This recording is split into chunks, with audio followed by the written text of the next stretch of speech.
So we stopped at courtroom etiquette. So we have so far been talking about the rules in issuances,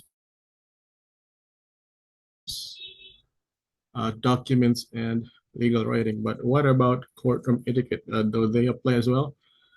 Well, the answer is yes, they do. The rules are supposed to be applied on all forms of communication and interaction.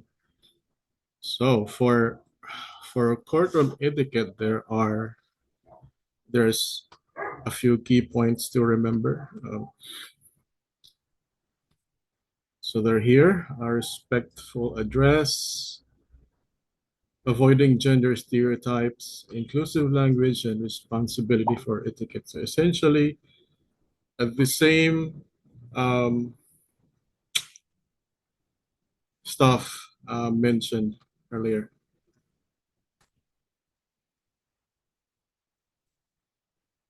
So, oops, sorry.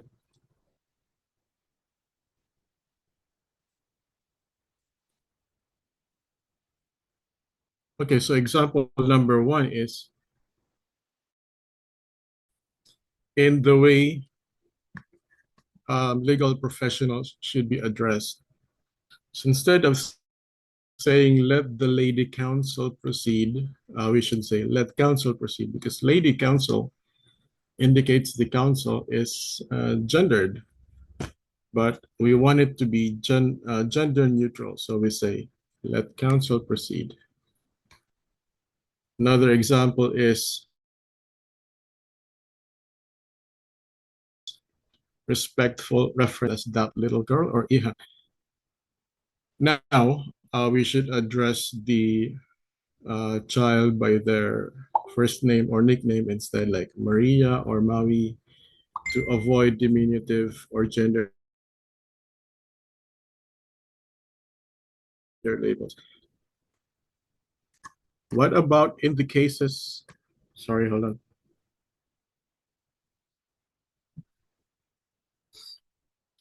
Um, how about lawyers? I mean, older lawyers addressing younger lawyers. How should they do that? Because I heard in one of the podcasts by the Supreme Court that it is quite common within the courtroom for older lawyers to address younger lawyers as iho or iha, or here we would often hear otoy or iday. So is that in violation of the rule? Well, yes, it is. So lawyers should instead address their fellow lawyers as um, attorney or counsel. But that's our culture. All right, so it's time to go discuss some cases that exhibit misconduct by lawyers in the context of gender fair language, of course. And one case involves a judge making homophobic remarks.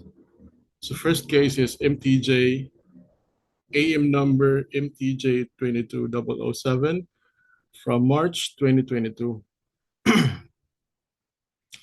It's about, okay, so to give you a bit of context on the Espihon and Cabonita case, Espihon and Cabonita, they are both men.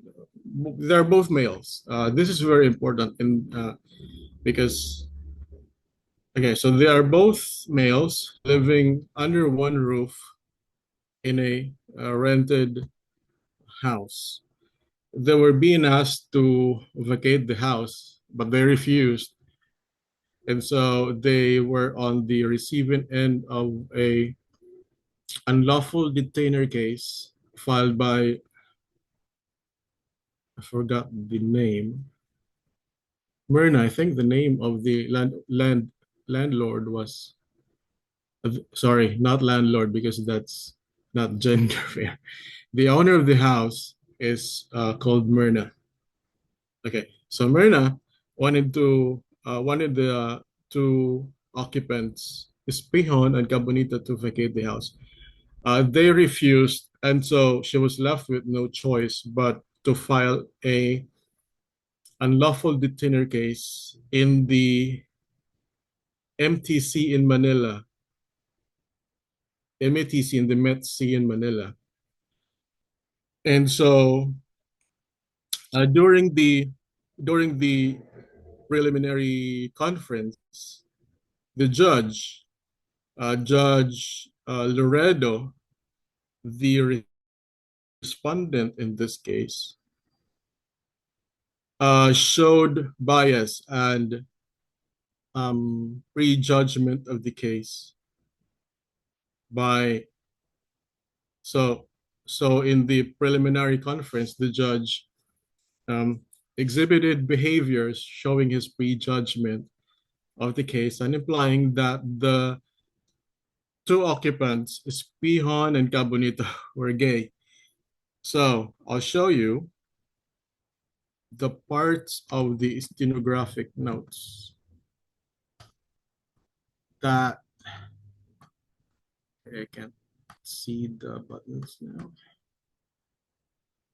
Wait, not this one.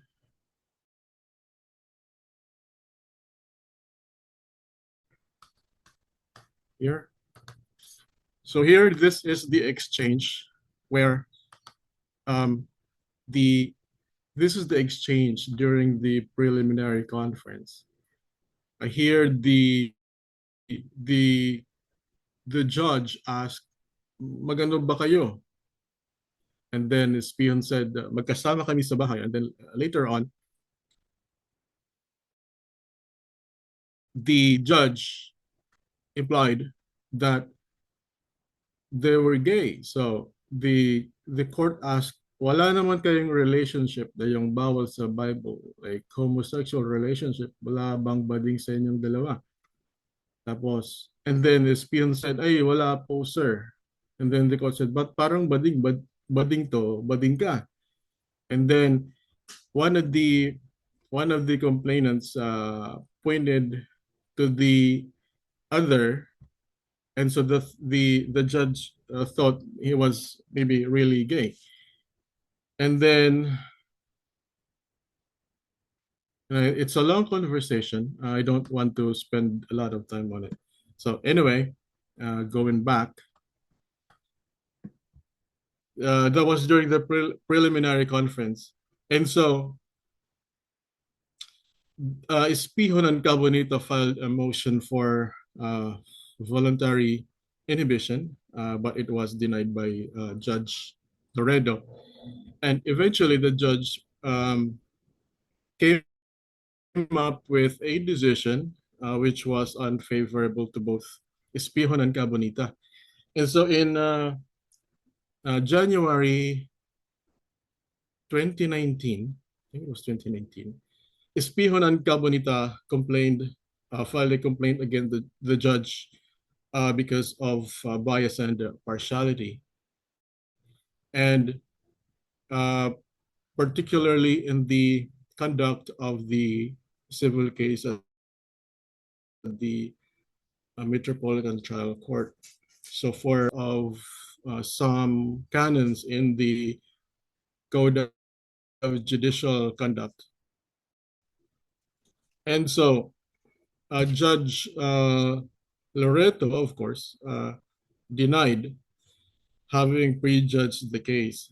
He said he merely attempted to guide the complainants to solve their problem with the help of the Bible, and he admitted to deciding 101, this is 101 cases using the Bible and allowing religious beliefs to influence his judicial decisions. And so the Judicial Integrity Board declared that, sorry, Judge Loredo declared outright, well, he implied that the complainants are not the owner's property and thus, therefore, they must vacate the house. As to his words, employ, implying their homosexuality, Loredo likewise argued that he merely reminded complainants that God hates homosexuality because Loredo, as described,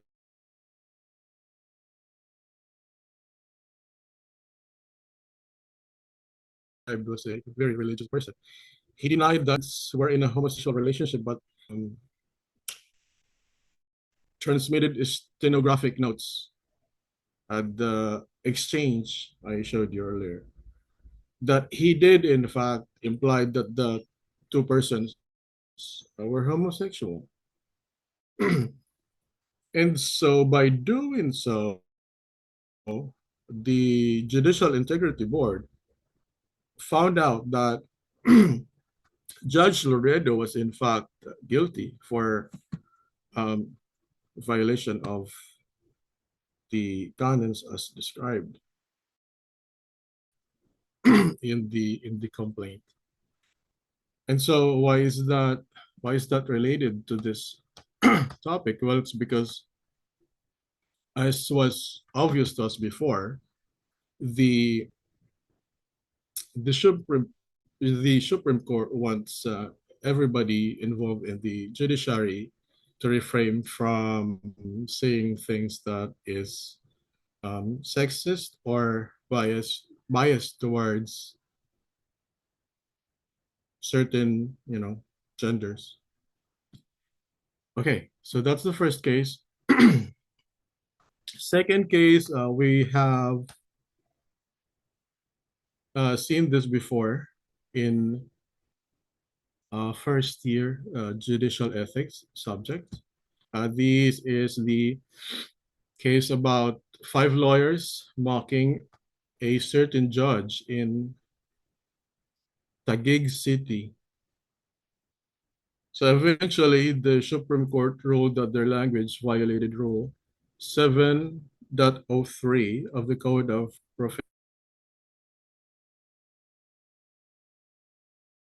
Professional Responsibility and reprimanded and were warned if they repeat the same mistake, they would be punished more severely. And one lawyer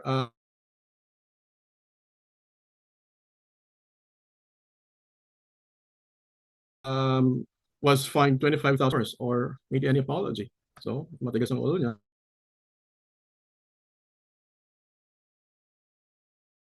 So, with 25,000 pesos. Okay, and the third case is the uh, Aiko Yogotawa Tan versus Janelle Tan and Republic of the Philippines. So, Aiko Yogotawa Tan and Janelle Tan are a couple. I'm not going to describe how they ended up as a couple because the substance of this case that's relevant to our topic is found in the decision of the trial court. So here are some examples of text found in the decision that's non-gender fair. For example, it said both women being pregnant, it became a contest as to who should win the guy. The petitioner appears to have won when she got the blessings of the respondent's parents to marry her. So here, from the wording, we get the impression that the infidelity is like a contest between women, because Aiko knew that Janelle had a girlfriend even before they were married. So they decided to marry because Aiko, it was becoming obvious that she was pregnant. So they decided to marry. But at the time, Janelle had a girlfriend, so it appeared to the court, to the trial court, that it was a contest between two women in pursuing the guy. So why is this violative of the gender fairness rule? Well, it's because this language trivialized the emotional and legal complexities of the case and perpetuated harmful stereotypes about women competing for male attention.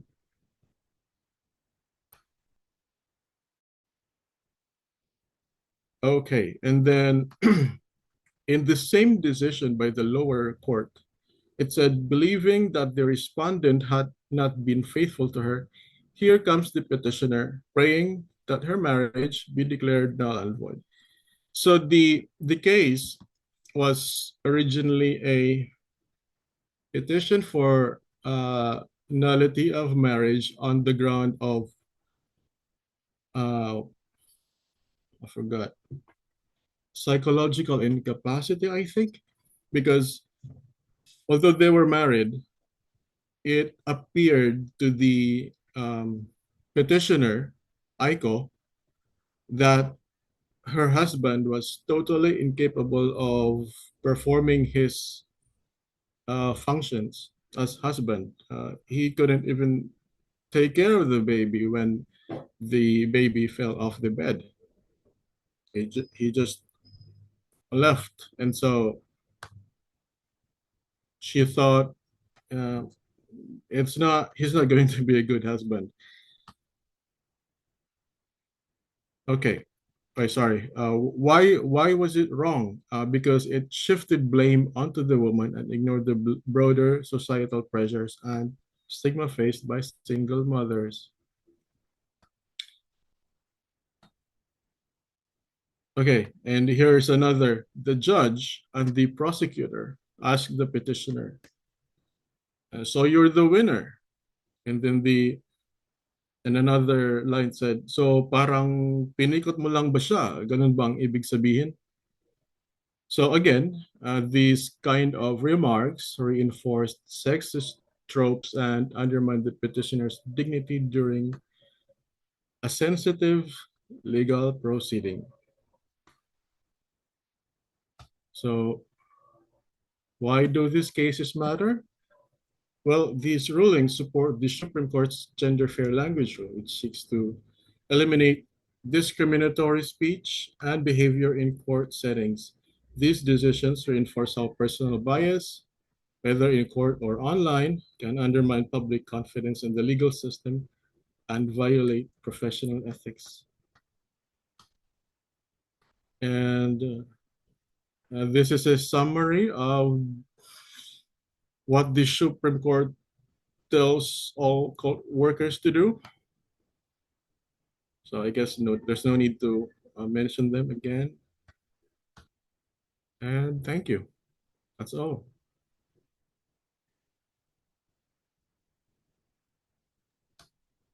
All right. Thank you, Mr. Go. Um, do you have any questions?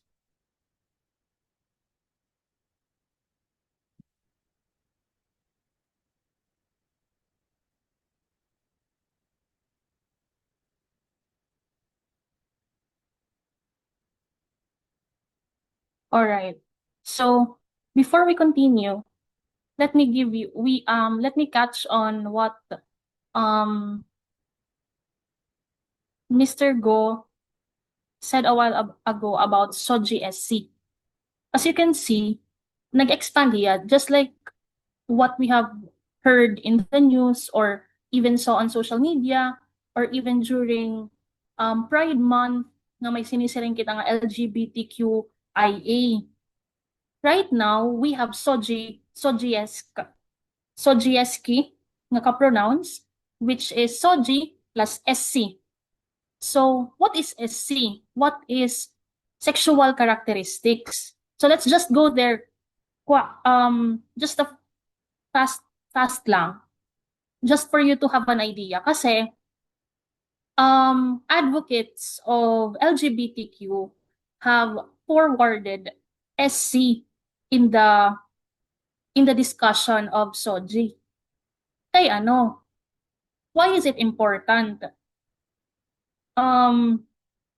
Sexual characteristics mean na ano't aton may da nga characteristics sexually.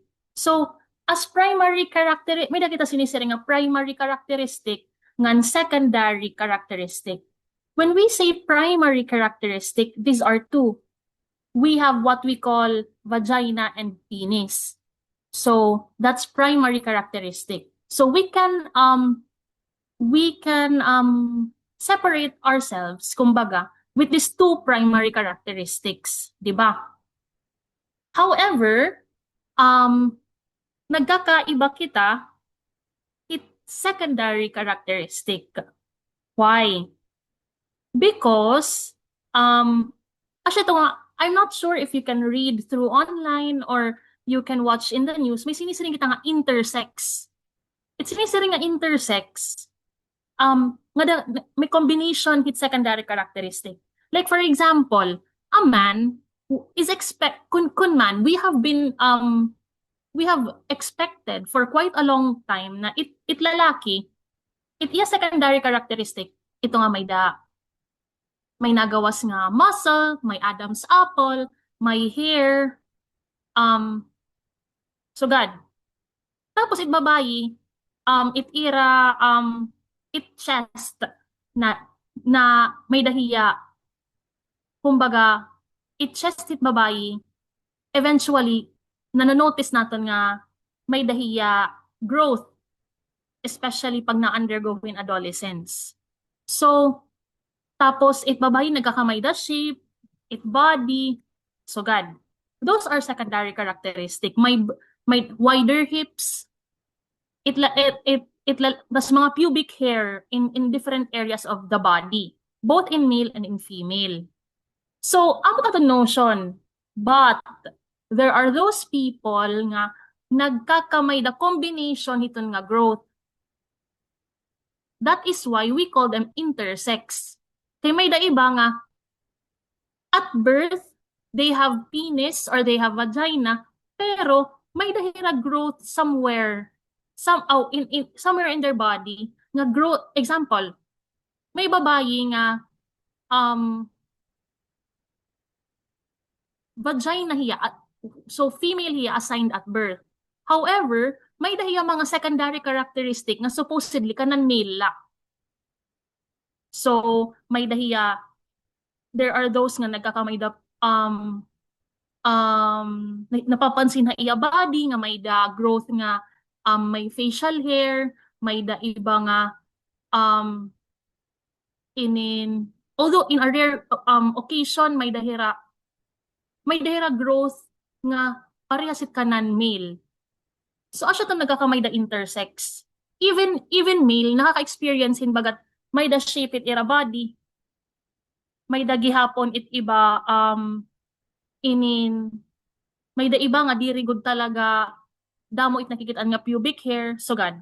So there are those secondary characteristics of a male and female nga nagko-combine nga asya nako-consider it usa nga tawo nga intersex. Basically nakikitaan naton hiya it outside nga pan itsura hit tawo. That's actually just facts, kumbaga. Aside from the fact that we have SOGI, sexual orientation, gender identity, when we say gender identity, it is the internal feeling of someone, ano't iya gender. Gender expression is how we dress up ourselves, how we show ourselves, how do we express externally kung ano't aton, how do we so that people will perceive us ano't aton gender. So God. So those are just facts. We will discuss it further as we move along. So thank you, Mr. Go. And is the last reporter for today ready? Good afternoon, Attorney.